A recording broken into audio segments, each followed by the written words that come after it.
So probably 50-yard shots, 60-yard shots. Okay. Get the body loosened up and yeah. So you'd never walk up onto the first tee like these guys do. Really does after I miss it.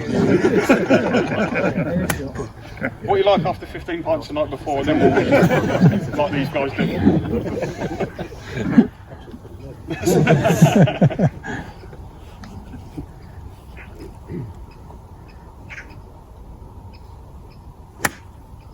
That's what I can't do. Try to make the same swing. I need to laugh. I think I'll go down. It's funny because I was talking to the guy from Ping the other day when you were doing the fitting, and he commented on that. How do you probably define it when it's hot and bloody sweaty? You guys like sort of squishing around and like in terms of moving. I said to him, I go through gloves there. To hit the draw. He said That's kind of what we would says advocate. 'cause it's too loose. Technical side of things is called D-plane. Okay, so if you imagine you've got a straight line coming like this, and you've got swing door effect, and imagine I'm trying to sort of hit my, or square my hand back up with regards to that label. If I move the ball further back in my stance, when I come in to hit that golf ball, I'm now hitting more from the inside. So now they've got more chance of hitting that ball out to the right, and like I say, then spin bringing it back. Okay, when we want to hit a fade, we want to naturally move that golf ball further forward in our stance. So now, as I'm coming through the strike now, the club head and the path is now starting to go work its way left. Yeah. That's when you top And it. it's basically, I don't know how many of you guys were at Wentworth or saw Wentworth last week, but the 17th hole there is a perfect example of that. Yeah. You got trouble right on the left side of the fairway, and you got The wrong bet went right. wrong, didn't he? Yeah. So I just pushed it back a little bit and just knew that I was going to start right and get going that way. So that's sort of an instance where He went wrong, didn't he? I do something. Who's that? Bowl. Barn rat. He was winning, wasn't he? He fucking pushed it left into the fucking hedge. The garden, yeah. But it went in the hedge and he had to take a drop out of the hedge. That's right. And he get 80 and he fucked it up again. Because they thought it was in the garden.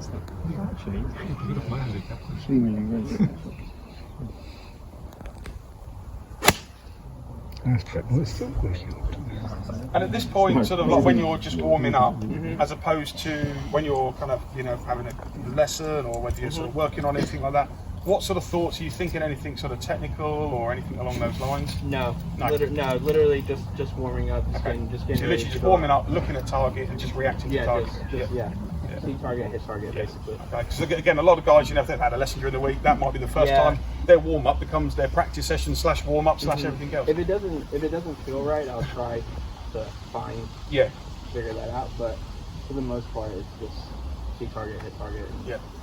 see what you got for the day. Yeah. And would you play with that? So say for example, like you say, your stock shot is a tiny little draw. Yeah. If you were suddenly hitting it straight or cutting or something like that, Yeah. would you then just go out and think, right, okay, that's it, I've just got to go and play with it? Yeah. Especially the first couple.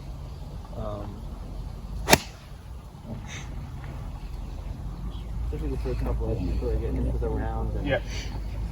Smooth, sort of get into the flow of it. Just like you say, there's no ice, 70%, 60%. Yeah.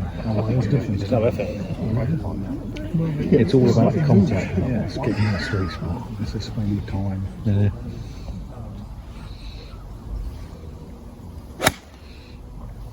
Cutting one.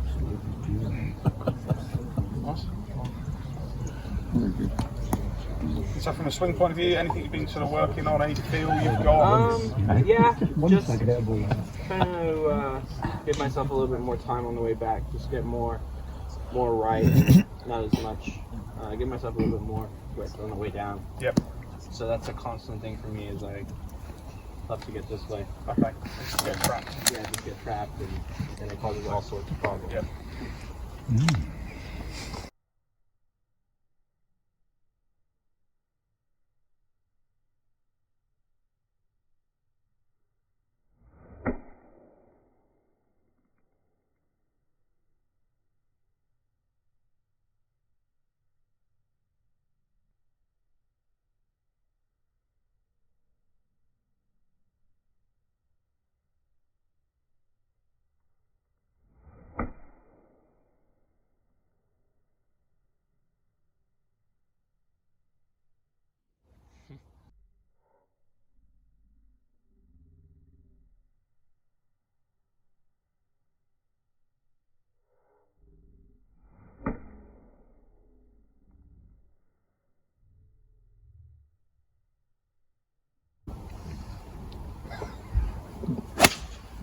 I think I'm playing in the afternoon.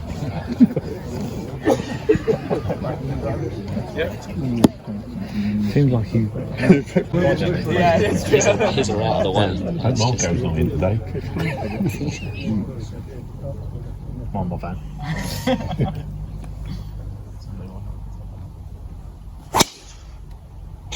See you later. Nice one. That's a twin miss, that is. That's on the 11th fairway, isn't it? That one?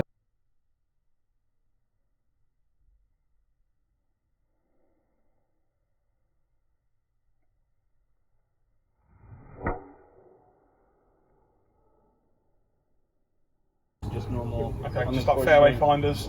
And then the last few, I'll hit a couple more. I'll tee it a little bit lower, just sort of. Okay, just to sort of change the flight a little bit.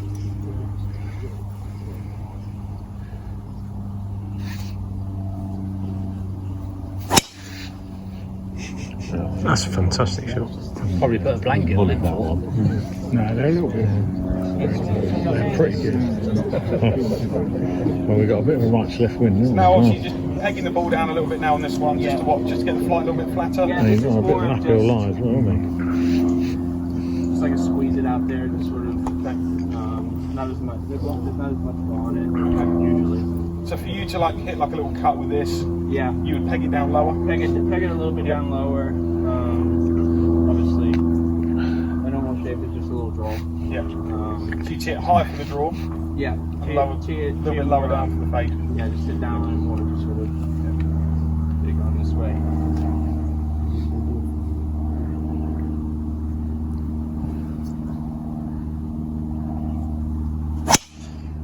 he? Oh, yeah. Nice one. Wind pierce on that one, isn't it? I can only miss a tree. I think you hit it.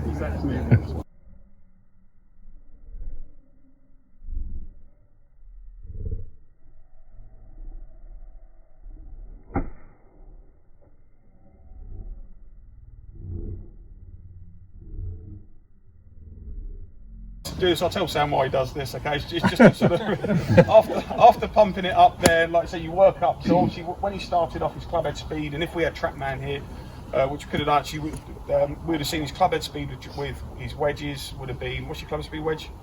80-ish? Something like that. Okay, and then obviously it would crank up. Okay, so as he starts moving into 7-iron, he'd be adding probably 15 mile an hour onto his wedge speed. And as he moves up to his driver again, there'll be another 15 mile an hour, say, on top of that. So his club head speed is ramping up each time he's doing it. And a lot of guys then, they just revert back to their wedge just to kind of get that feel element back, rather than pick up a wedge and suddenly like we've still got driver speed in our tempo. So then we like to say, we just try and sort of like recalibrate, just get that feel element back into it. So that's why you do it, Sam.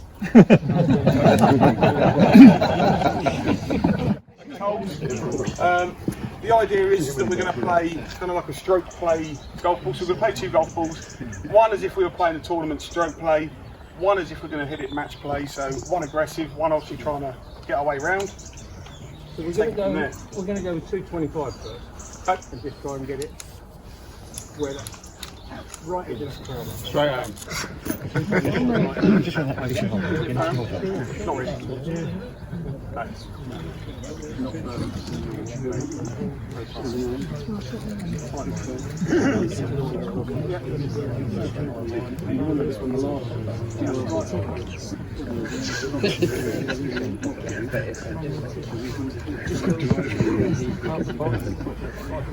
Is it straight in? So it's all going to move the goals, isn't it? Can't do that much.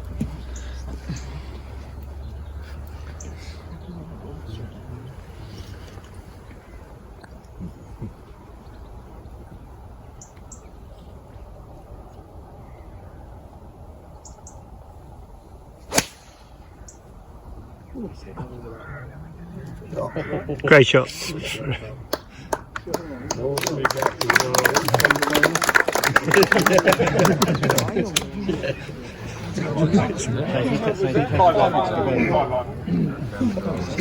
were trying to hit it 225 was our max. 5-iron goes 215. So.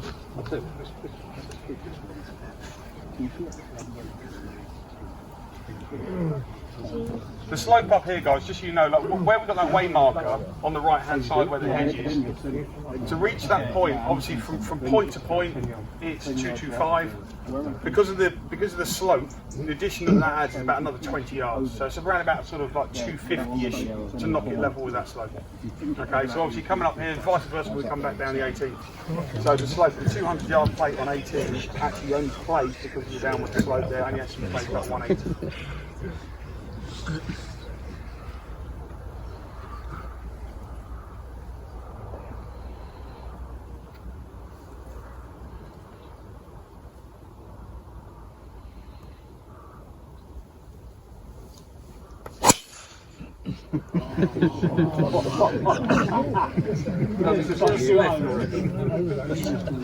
Round of applause, guys. What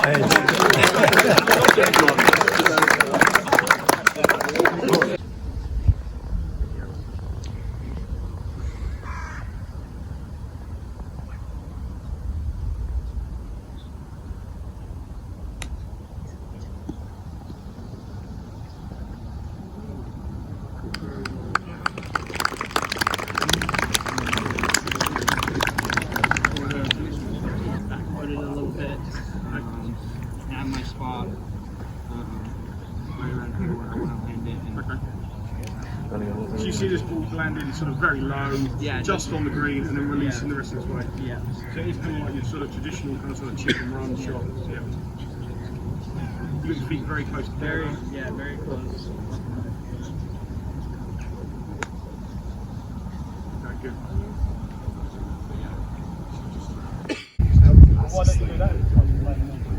Yeah. Go wrong. So, well, especially when you're golf, you're normally trying to screw your way in the corner. Yeah. You don't. If you're lying 40%, you might take a few more. Thursday, Friday, just try that. So Thursday, Friday is sort of trying to play your way into the tournament, sort of get yourself in the hunt. Yeah. And then assess maybe Saturday, how aggressive do we need to go? Yeah, there'll always be, most players, if they're lying 40%, you know, they'll probably take a few extra pins on the first 2 days. They might make a driver on a couple of holes where first 2 days they should lay it up. Yeah.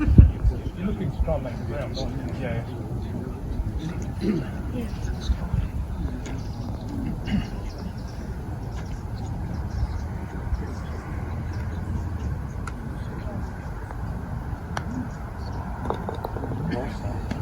Can I ask you?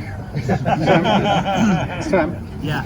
That thing you just did with your hands, where you started one way and switched, do you do that all the time? All the time. It started out as literally when I was a kid. I used to do it. I did it to get my shoulders more level. I get this way, and I've never really liked the feeling of putting cross-handed. So I just do it just to get and now it's just literally a habit. It just happens every putt I hit. Yeah. It levels out your forearms as well.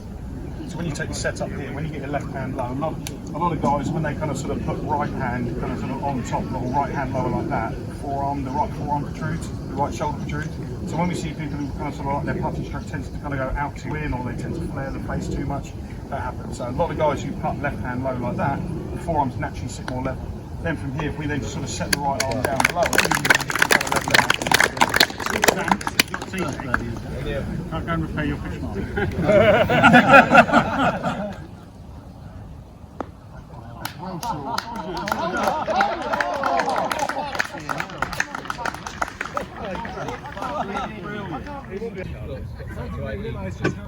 going up quite a steep bank here, landing it on a down slope. What's your sort of thoughts, process, club selection? Lob wedge. Okay, so 60 degree again. And then I'll get down pretty low. Yep. Get my hands a little bit lower. Okay. So guys, just have a look. See how open Sam's club face is here. Okay. Literally put it on the ground and step on it. Yep. And that's how open it. Yep. So most guys here are kind of sort of fearful that when they open the club face that amount here, that they see the leading edge, which is what most people kind of aim with, and that they see that leading edge going off at 45 degrees. what you've got to appreciate here is obviously when we put this kind of on the club face, when we open the club face here, all that happens now is that the loft is going up to the sky. So whatever direction, as long as I can get underneath the golf ball, whatever direction that loft is pointing in here is where the ball's going to go, okay? Obviously, if I was going to open up the club face like this and hit it kind of thin, then yeah. So if I blade the ball, it's going to go 45 degrees over here, okay? But if we actually physically get underneath it there, the loft is sending the ball straight up in the direction where we're swinging the club, okay?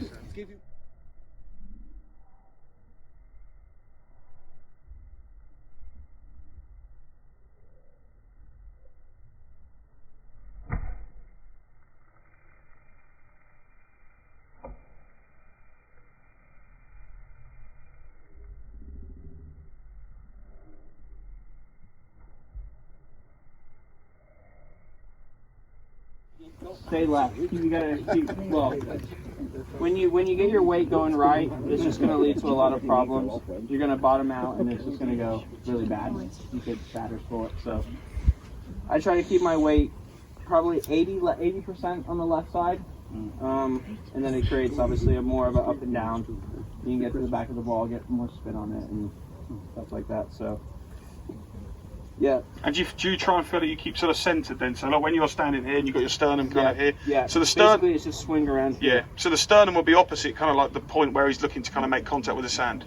Okay. So like Sam said here, okay, if we want to keep this, we actually want to keep the weight forward, we're actually trying to fixate and keep that sternum forward as well. Because if that sternum stays there as we go back, that's controlling where I'm going to hit the sand.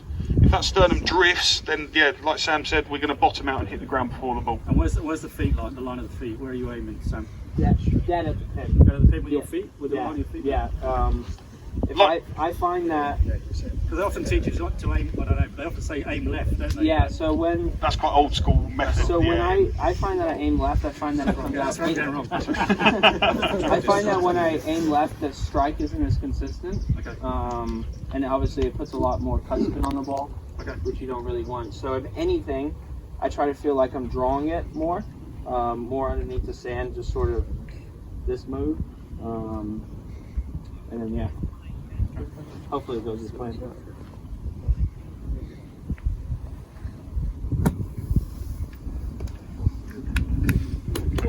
That one, I didn't keep my weight as far left as the one before is. No, so you bottomed out a little bit too soon before the ball? I didn't have as much spin on Yeah, it. exactly. So.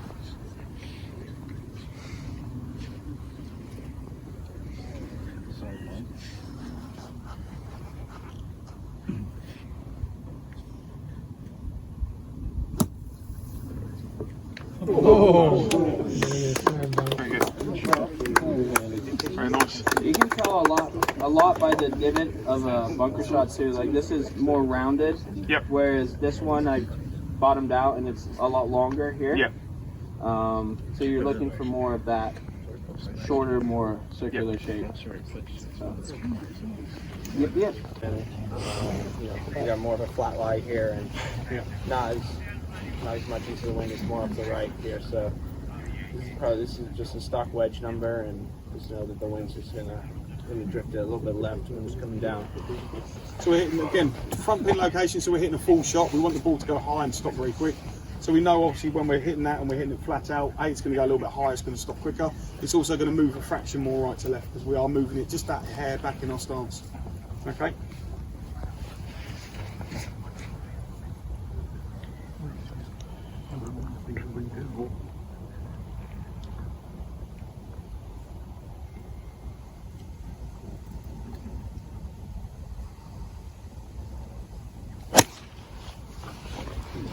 Right on. What's that?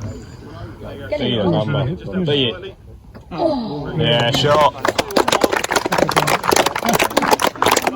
Amateurs want to do it, and it's the shot pros hate worse. Yeah, he'd sooner hit that 9-iron or a wedge than 59. Like I will get, yeah, those are on a more regular basis.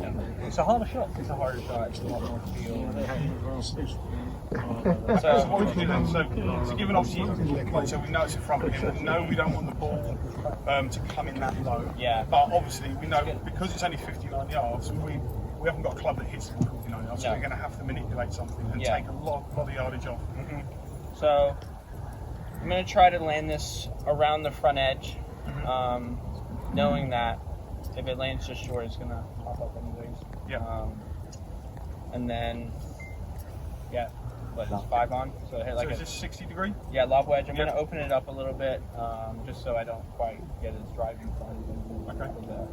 the open face, square face. Sorry, and So because you can't hit it hard enough, you can't generate loads of spin. can't. So then can't therefore, to generate get the enough. ball coming out softer, we're having to go higher as a consequence. Okay.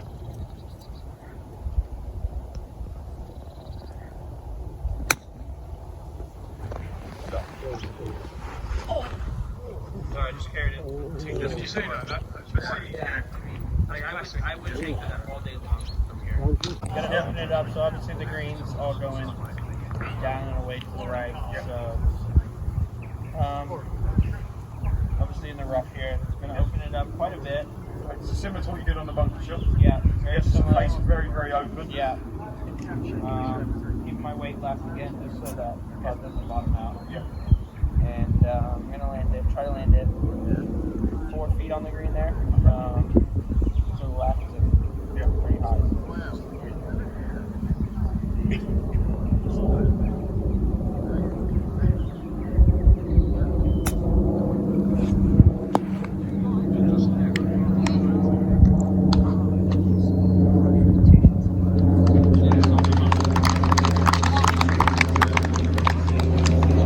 We're gonna go through lies here. There's 2 feet.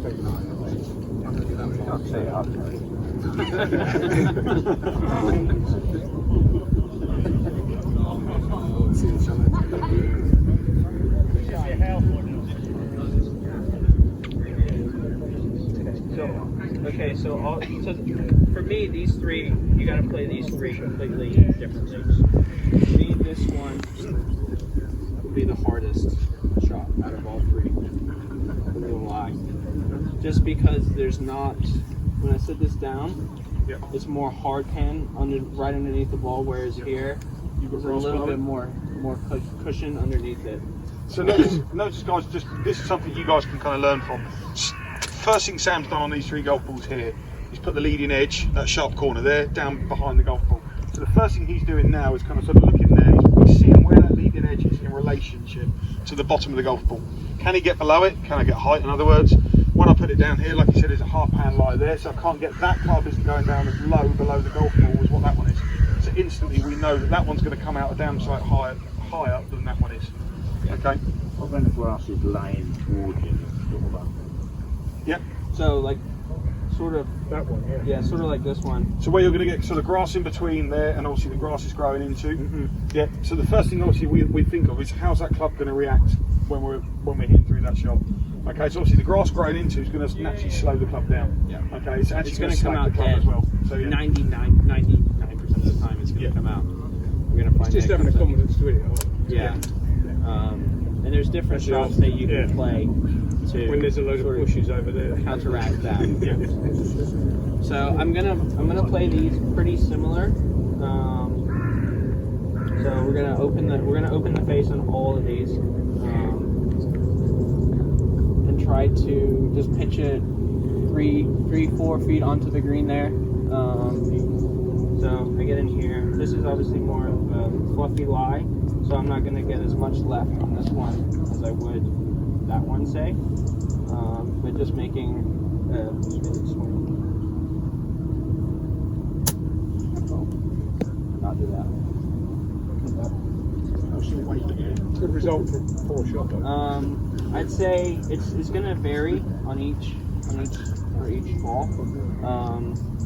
This one to me is going to this shot it's easy to get this one coming out fast because it's down. You gotta keep your weight more left. It's very easy to bottom out and get it going out. Fast. With the handle, would you do anything with the handle in terms of raising it up or lowering it down? Drop it a little bit. Okay. So this way more. Yeah. Okay. That adds lots Sort of of widen your stance a little bit. Yeah. To get more on the shot. Yeah. So you're trying to lower yourself down. Yeah. Yep. Okay. Yeah, good.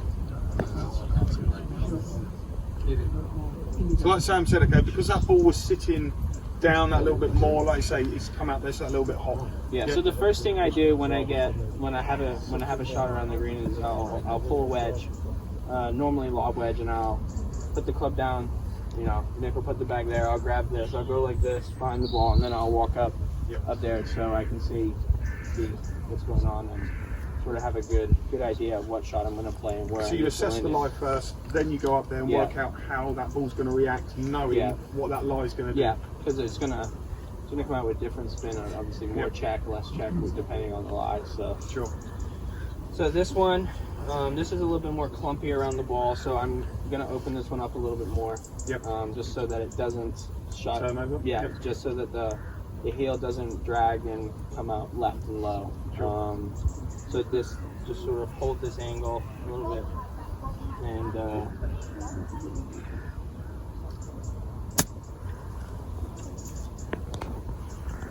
good. Just play it a lot more aggressive to get the height on the shot, to get it through that grass. Very good, thank you.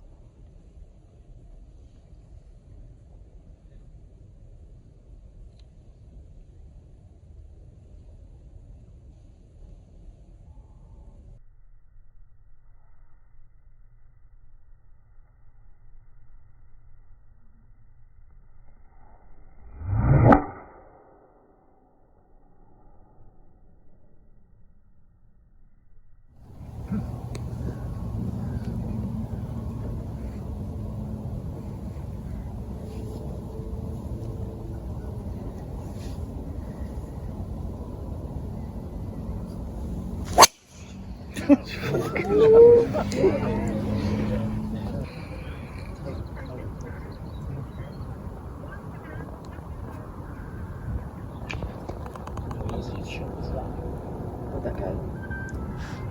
Perfect, dude. Oh, hey!